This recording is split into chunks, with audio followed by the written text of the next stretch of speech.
Hey guys, it's Ty and welcome back to my channel. So today I'm going to be doing another recent reads, and I honestly have not done one of these in quite a while, and I have quite a few books to talk about. So all of the books that I'm going to be talking about are books that I have read between the months of May and June. However, there are a few books that are not included in this because I have done individual reviews for those, so I will have those videos linked down below in case you guys are interested.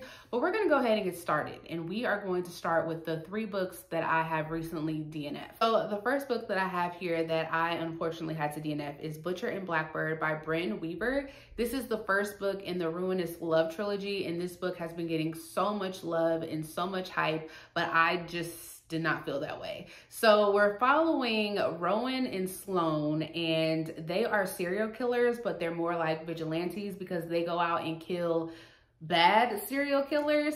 And so they end up meeting, they're instantly attracted to each other, and they decide that they want to keep in touch, but they come up with like this competition and they try to see who's going to be able to kill their next victim first. And I guess that spans over some time, but I didn't even get that far. I got maybe 50 pages into this, and that's probably being generous. I think I barely made it to 50 pages.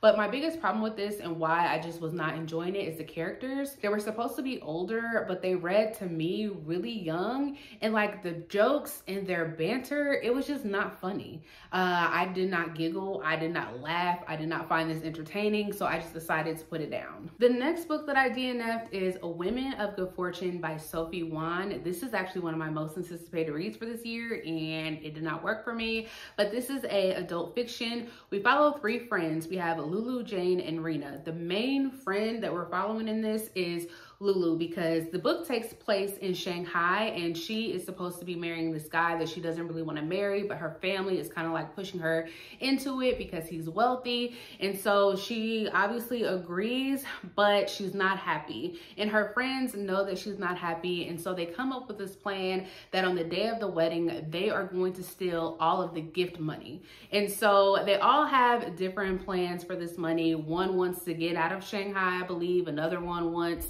to get some plastic surgery. Another one wants help with like some fertility issues.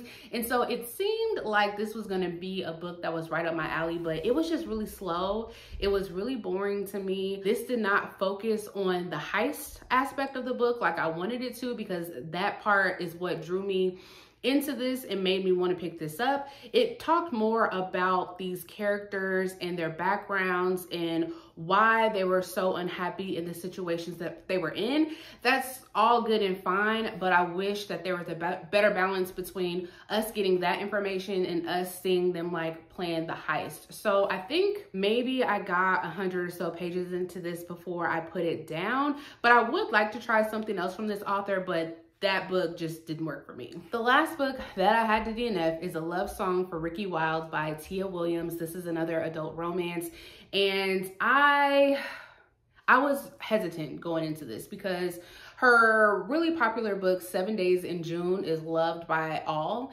and I thought that book was fine. I wasn't blown away by it. I did enjoy it, but it definitely was not like one of my new favorites or anything like that. So going into this one, I was more hesitant. So we're following our main character, Ricki, and her family is in the funeral home business. They're very successful, and her sisters are all a part of it, but Ricki wants nothing to do with that. She is not interested in that, and she actually wants to open up her own flower shop. And so one day while she's at work, this elderly lady comes in, and the lady is trying to, make burial plans for her late husband, and Ricki ends up telling her about this flower shop that she wants to open.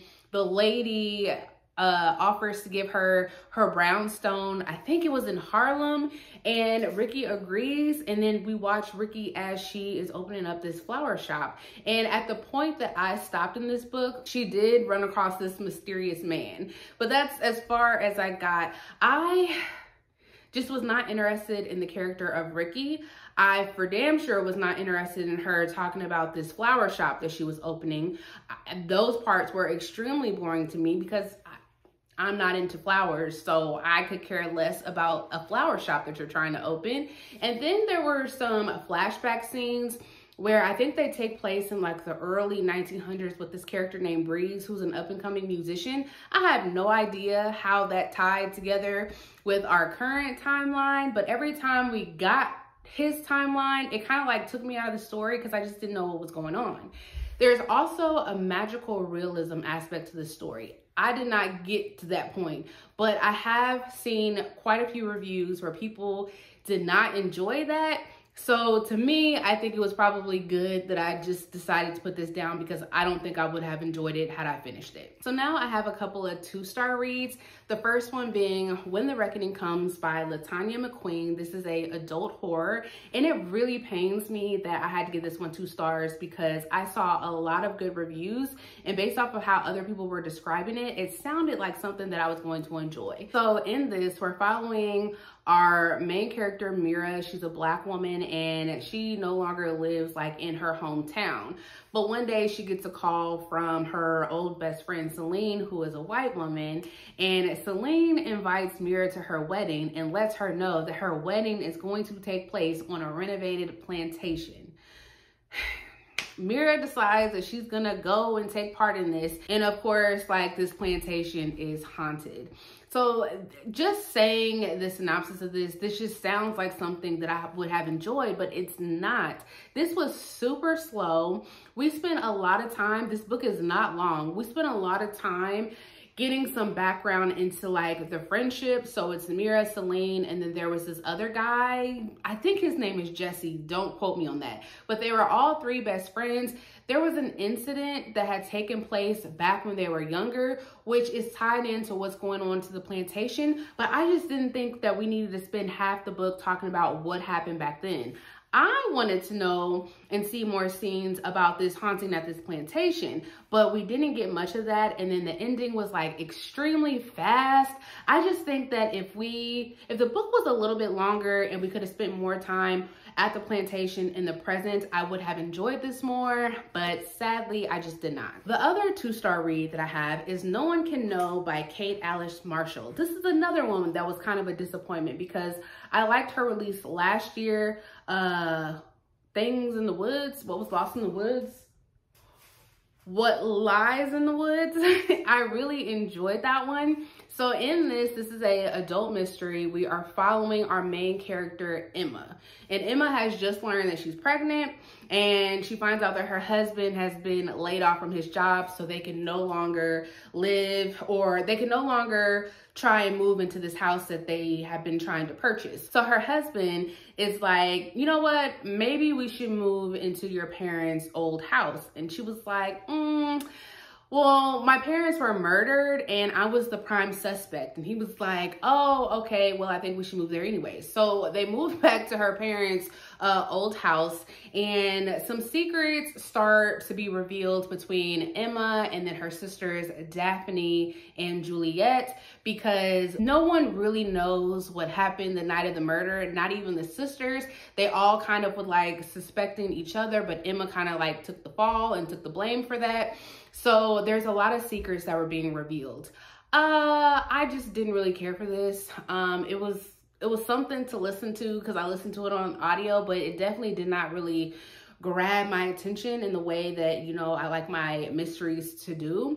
There is a then and now timeline, so we're following them in the present, and then we're getting some flashback chapters into what was happening leading up to their parents' murder. I did like, you know, kind of the slow reveal of the secrets, but I didn't really care about where the story ended up going. The ending wasn't that shocking, and I wish that I would have cared more about the sisters, especially because the book revolves around them.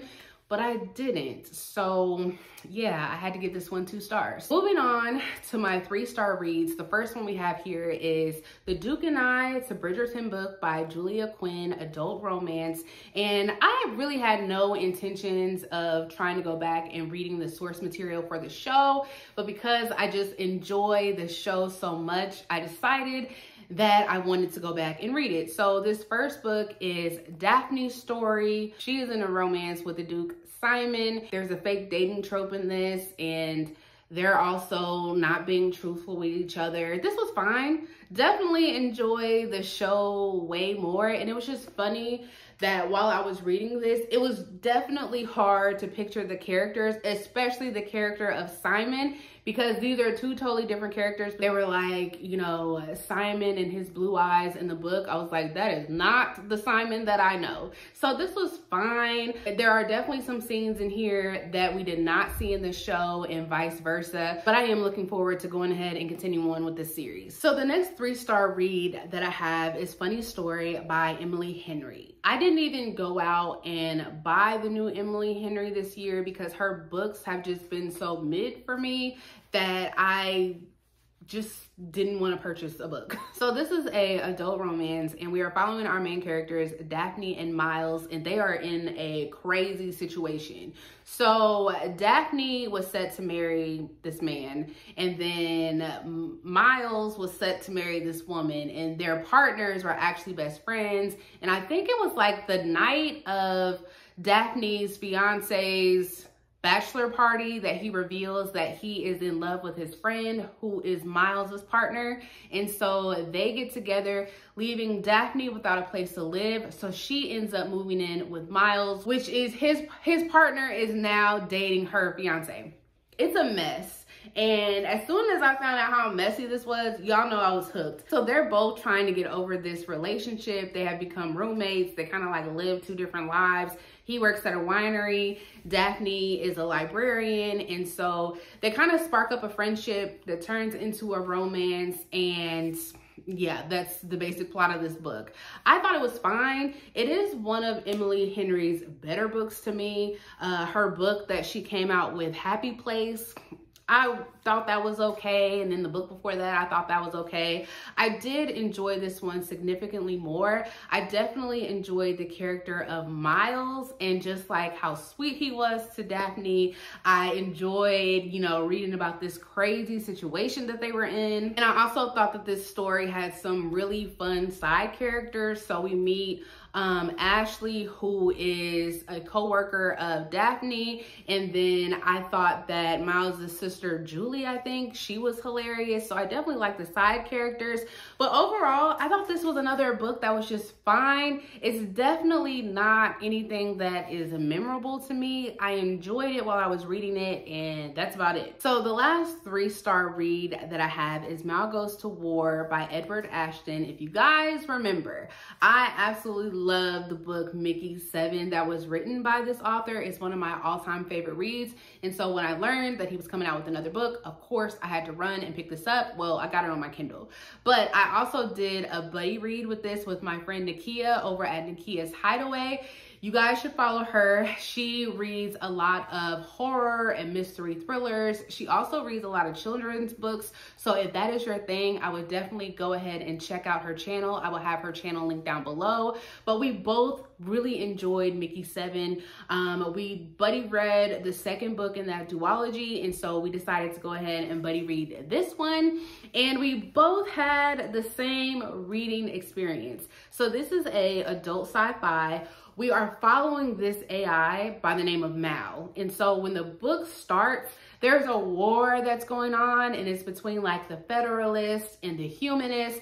And as the reader, you really don't know what's going on. Edward Ashton just literally drops you into this world, and you just kind of have to figure it out. But Mal is an AI that can jump between different like machines, and he can jump into different people's bodies, because the humans in this are like, some of them are genetically modified.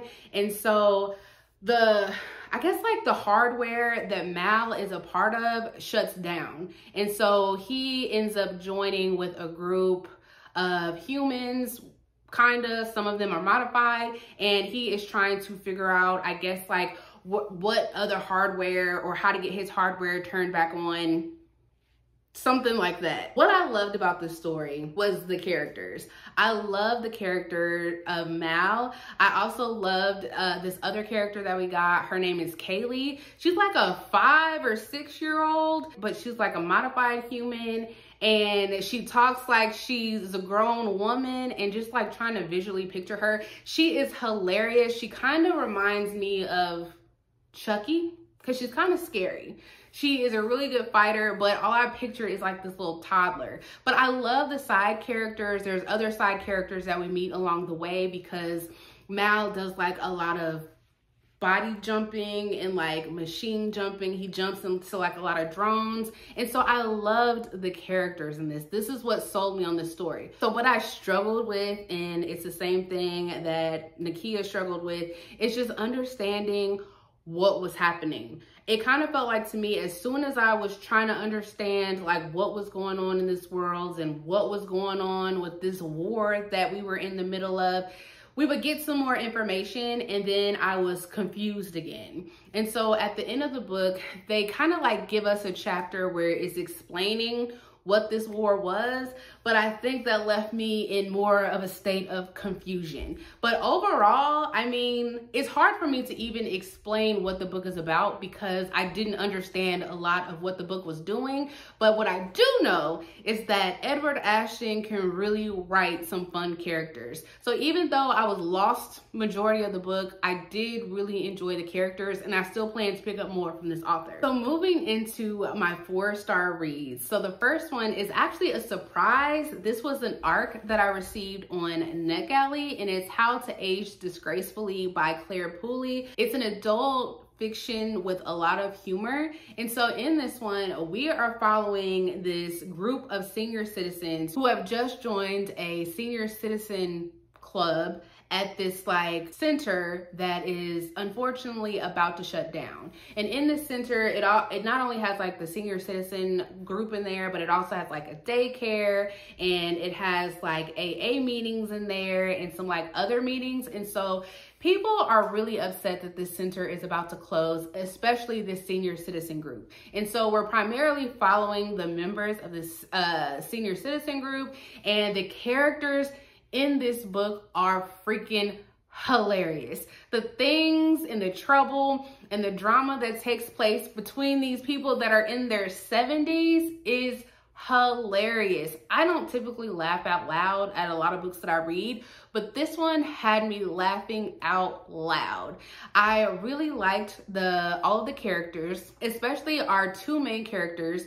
It's Art, and we find out that Art, he's a part of the senior citizen group, that he likes to steal a lot, but he's like one of those people that just likes to steal, but then he gives the stuff away. And then we're following another character that's also a part of this group, and her name is Daphne. And Daphne has a lot of secrets of her own, but she's like really mean and she's like sarcastic and she doesn't get close to people. So I really liked her. And then we also follow this young kid by the name of Ziggy. He is in like high school. I think he's like in his senior year of high school, but he's a single father. There's some stuff that goes on with that, but he is hilarious because his whole situation gets like wrapped up with like Daphne. And so we're just watching these senior citizens as they are trying to come up with plans to save this center. I would highly recommend this. This was a book that just made me really happy while I was reading it, and it cracked me up. So I would highly suggest this book. So the next 4-star read that I have here is The Tainted Cup by Robert Jackson Bennett. This is my first book by this author, and this is a adult fantasy, but there is a mystery that's in here as well. And so we're following 2 detectives. So we have the lead detective, Anna, and then we have her assistant in training, Den. And so in this world, people have to worry about contagions and how to like survive different contagions, watch out for different contagions. And so this Imperial officer was killed by a contagion, and what happened was this contagion somehow got into their body and it sprouted a tree from the middle of their body, killing them. And so Anna and Den are trying to figure out what happened to this Imperial officer and where this contagion came from. Also within this world, they have to worry about leviathans during the wet season. Where they live is like set up in like different rings. And like there's the first ring, the second ring, and then the third ring. This story takes place in the third ring. And so their ring and the location that they're in is closest to the water, which is where the leviathans come from. And so in the wet season, they have to watch out for the Leviathans and do everything that they can to make sure that they don't make landfall. And I really enjoyed this. I enjoyed the characters. I really liked the character of Anna. She was really eccentric. I liked her banter with Den. So I've heard that this was compared to Sherlock Holmes and Watson. I know those names, like I know who they are, but I cannot be a judge of whether or not that's a good comparison, but that's what people say. So if that is what you're interested in, this might work for you. But I definitely love their banter. I love learning about this world with like the different contagions and how these people are like modified. I would say that if you are a person that likes fantasy, but you're trying to get into mystery, this is a book for you, or vice versa. If you are a person that really likes mysteries and you want to get into fantasy, I would highly recommend this. I do feel like there were parts in the middle that were kind of slow. The pacing definitely slowed down. The beginning of this hooked me. The end of this hooked me. I liked where it went and I can't wait to continue. So then my last 4-star read is Everyone Here Is Lying by Sherry Lapina, and y'all know how I feel about this author. Everything that I have read from her thus far, I have really enjoyed. And so this is a domestic thriller. So in this one, we're following this man named William.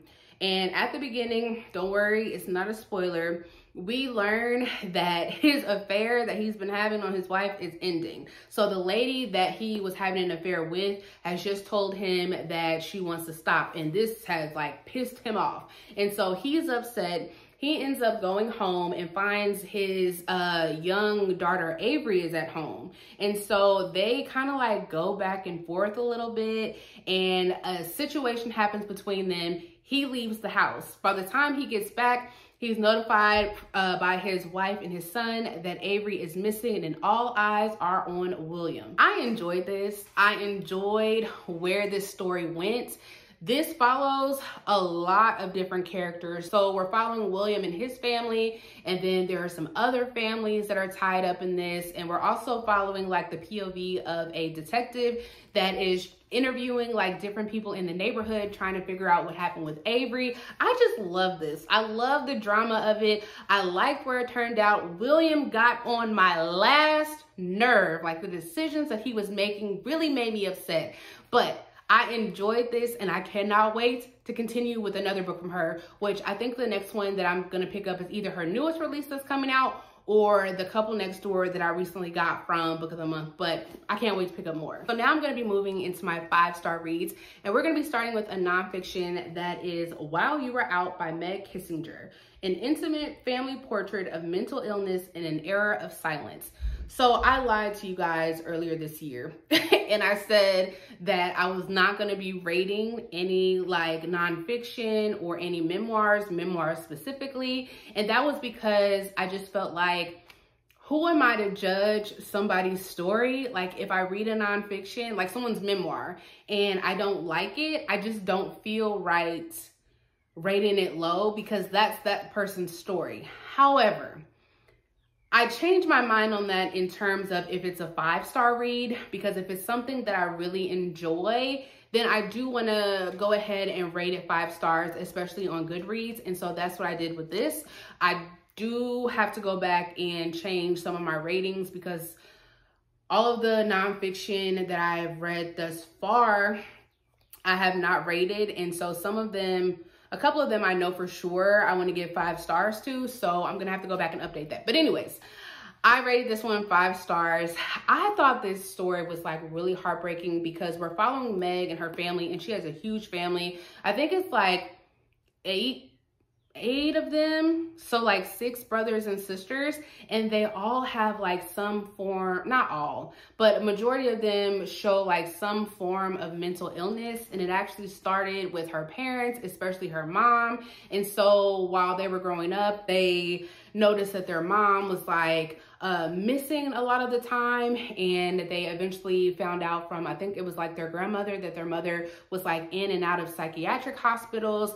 And so the thing that was really interesting to me is that it seems like when these kids hit a certain age, they all started like experiencing some sort of like mental illness, whether that's depression, bipolar, mainly depression and bipolar, but it seemed to all hit them all at the same time, and they all seemed to cope with it differently. And so 2 of these children unfortunately committed suicide, and so this author just kind of talked about how their family was able to cope with that, or how they did not cope with that, because one of the things that she talked about a lot is that people that deal with like mental illness, or people that deal with like suicide within their families, they don't talk about it. They kind of want to sweep it under the rug. They kind of want to keep it a secret from other people. They don't talk about it within their families, and that actually does more harm. And so this author, Meg, she's also a journalist. So in like the parts 1 and 2, she goes into a lot of detail about her family and like how they grew up and their relationship with their parents, and how they were struggling with like, you know, different siblings and their mental illness. But then when we start to get to like the end of part 2 and into part 3, she starts to talk about her journalism work, and how at the different newspapers that she was working at, she would write these articles about the mental health care system, and how it is nowhere near where it should be, how there's no funding for these centers, how there is no place or anywhere for these patients to go, and how when they do have centers for mental health patients to go, they are being abused, like sexually abused, and how there's just not a place for people. And even today, the mental health care system and how we take care of these people is not where it should be. I really enjoyed this. I just thought reading about her family, and she also includes some other personal stories from her journalism work, I just thought it was really heartbreaking, but it was eye-opening into the mental health care system. So if that sounds good to you, I would definitely check this out. So the last book that we have to talk about in my last 5-star read is Just for the Summer by Abby Jimenez. This is the 3rd book in Part of Your World. Yes. And it's a adult romance. And so this one follows our 2 main characters. So we have Emma and Justin. Yep. We have Emma and Justin, and they feel like they are cursed. So anytime they are in a relationship, as soon as they in those relationships, it seems like the partners they had then go on to find like their love of their life. Emma ends up reaching out to Justin after he writes like this Reddit post talking about his experience. And so they kind of like chat a little bit over social media, and then they decide that they want to date with the hopes of just going on a couple of dates. They'll break up, and then they find the love of their life. And we know that that did not happen that way.